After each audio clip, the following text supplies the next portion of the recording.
नमस्कार, माझं नाव सोमनाथ अवंग. तर मी आहे रांजणगाव पुण्यावरून. तर मी आज आलोय नाशिक जिल्ह्याच्या कळवण तालुक्यामध्ये. तर माझ्यासोबत सुनीता निकम मॅडम आहे.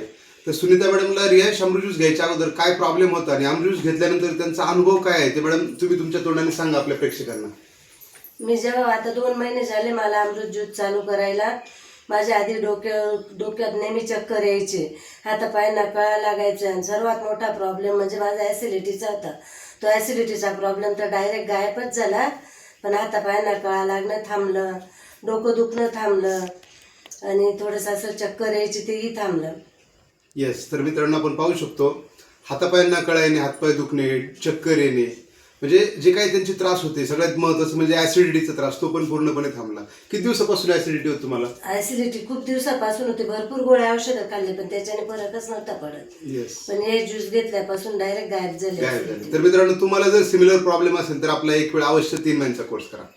Thank you so much.